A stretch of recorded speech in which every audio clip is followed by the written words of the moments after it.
Magandang umaga sa lahat ng mga followers or subscribers ni Alpha Adventure Farms dito sa YouTube. At ito na naman, si JC De Guzman. So, sagutin ko itong tanong ni The Bumbly Beast.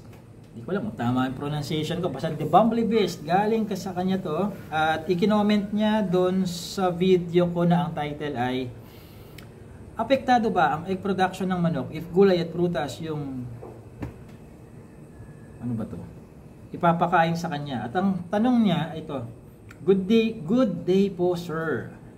Ask ko lang about dun sa kwento mo na experiment mo 2 years ago. About dun sa tinipid mo yung pagkain, about dun sa tinipid ko yung pagkain. Ha? When ka po nag-start magpakain ng hindi purong feeds? After 1 week ba? Or after 1 month? Or after 2 months? Sana po ma-notice. Salamat. So, The Bumbly Beast, ito yung sagot dyan. Tama, nag-experiment ako. Mahilig akong gumawa ng sarili kong research and development. Modesty aside, dito sa Alpha Adventure Farms, nasa almost siguro 2 million pesos na ang nai-allocate ko for my personal research and development. Mahilig akong alamin yung mga bagay-bagay on my own kasi kwento ko muna yung detalye doon sa mga hindi pa nakakapanood para makarelate kayo. Si The Bumbly Beast, naiintindihan na narinig na yung experiment na yun. Sa mga hindi pa, ito. 2 years ago, nag-experiment ako kasi ng hanggang saan yung sagad na katipiran. Kasi naglipa na yung mga tipid tips video dyan. Tingnan nyo man sa YouTube. Kaya mag-alaga ka ng baka, rabbit, manok. Tipid tips para sa dinosaur na lang yata ang wala sa YouTube eh. Kung wala, walang nag-aalaga ng dinosaur. Okay. Anyway, so yun alam ko. Siyempre, negosyo to. Sino ba naman ang ayaw makatipid? Kung pwede nga lang makuha mo na ng libre lahat ng expenses mo eh. Why not? Diba? So, 3 grupo ang pinag-experimentuhan ko na Rhode Island Red. Yun ang breed na ginamit ko, Rhode Island Red. Pumili lang ako ng iilan doon sa mga healthy layers ko noon. Healthy layers ko. Siyempre, hindi ko pag-experimentuhan ng lahat. Paano kung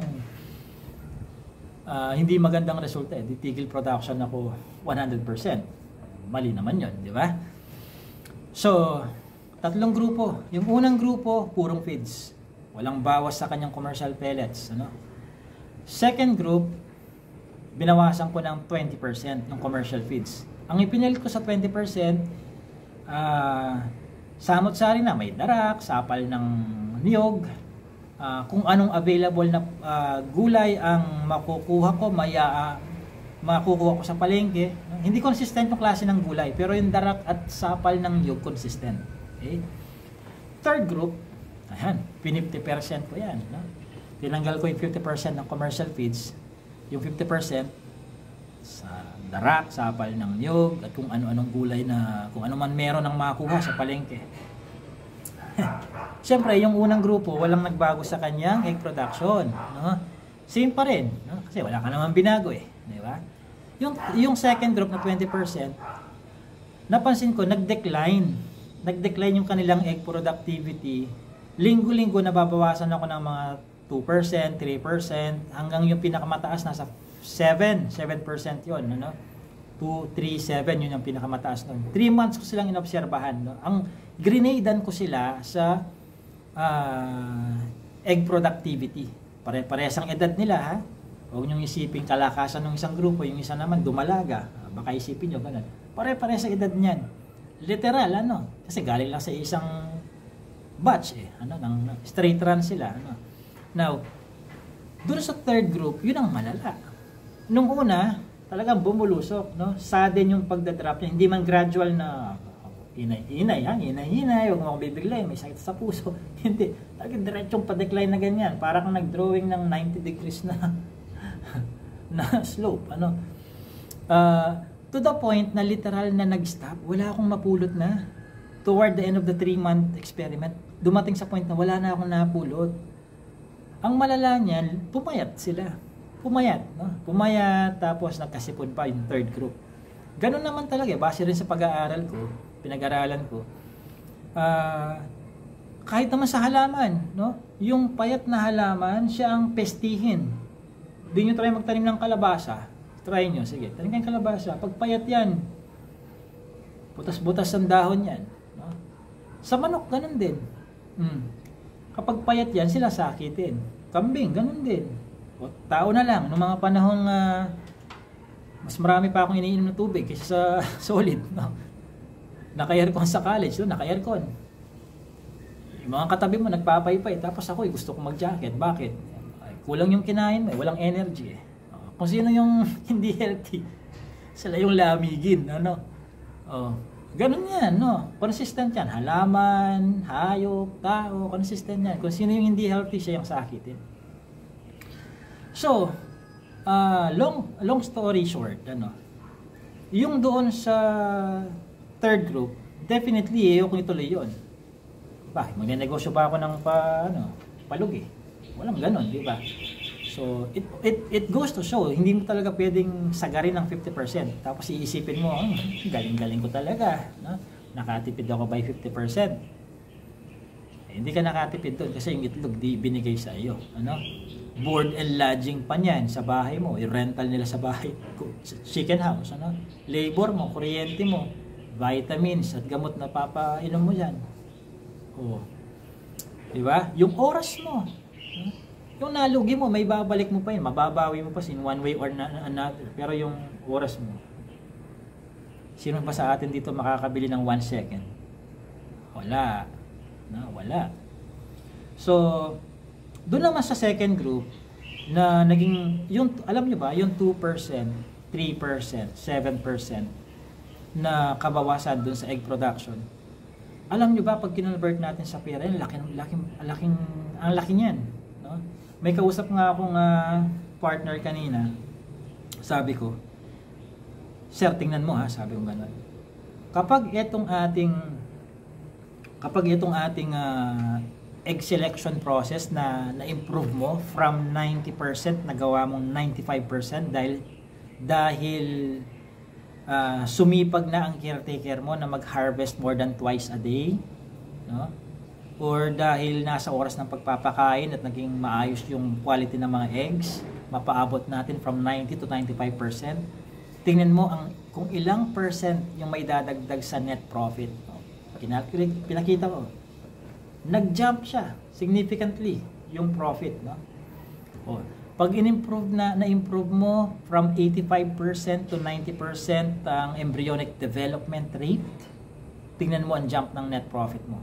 Kapag na-improve mo yung mortality rate from 5% na ibaba mo sa 3% lang, tingnan mo ang jump sa net profit.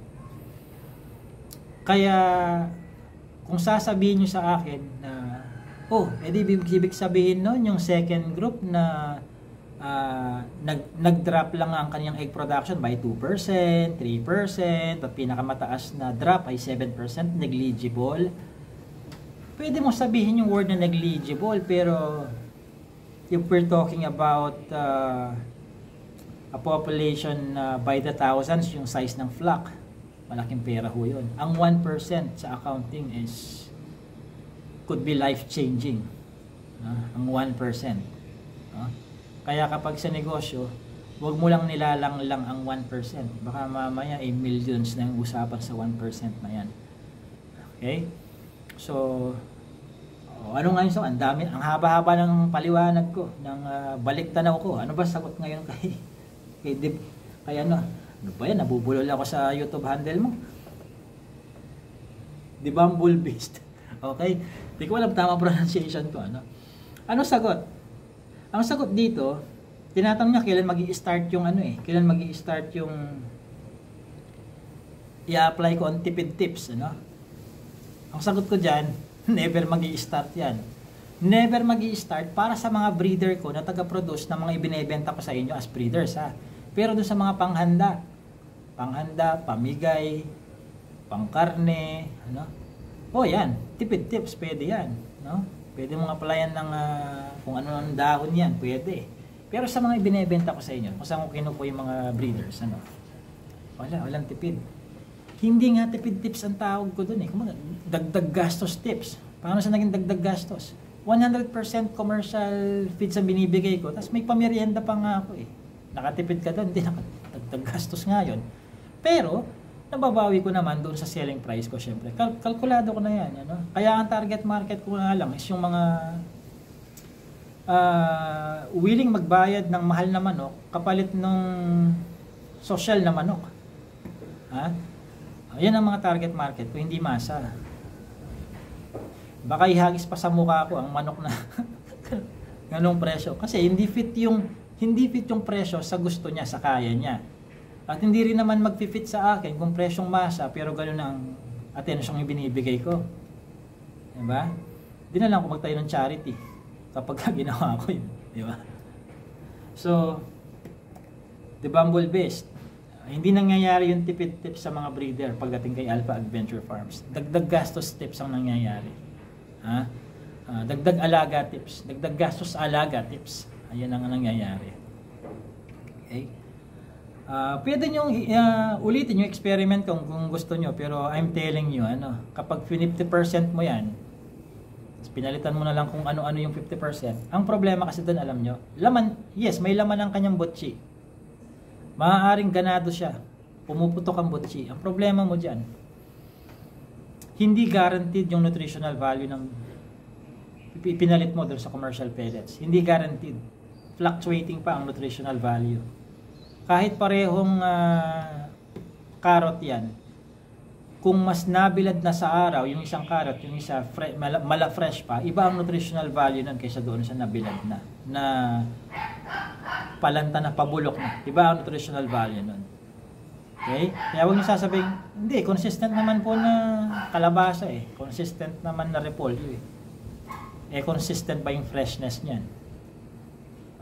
Diba? So, yun. Yun ang problema dun. Pero kung pang personal consumption, hindi kayo nagbebenta katulad ko, hindi ko kayo katulad na ang target market is yung mga okay lang magbayad ng pagkamahal na manok basta ba social ang pagpapalaki. Po pwede siguro yan. Tipid tips. Pwede siguro. Ayan, so ipinapasok ko lang sa iba't ibang klase ng konteksto para naiintindihan nyo rin, para hindi rin lumilitaw na ipinipilit ko yung pamamaraan ko. At the end of the day, nasa sa inyo yan.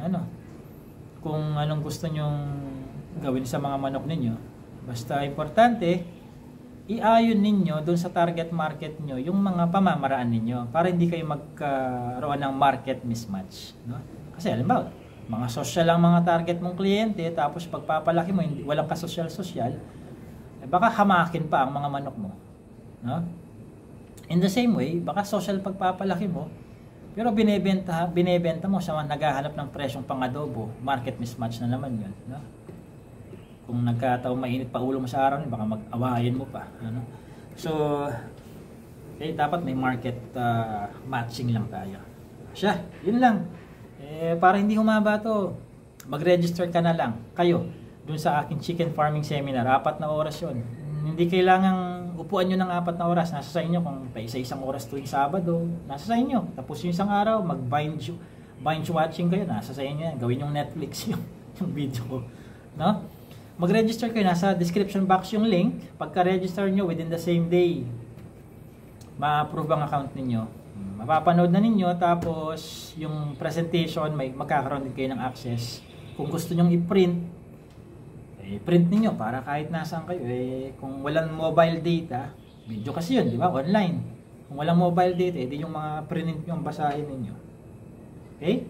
This has been JC De Guzman of Alpha Adventure Farms.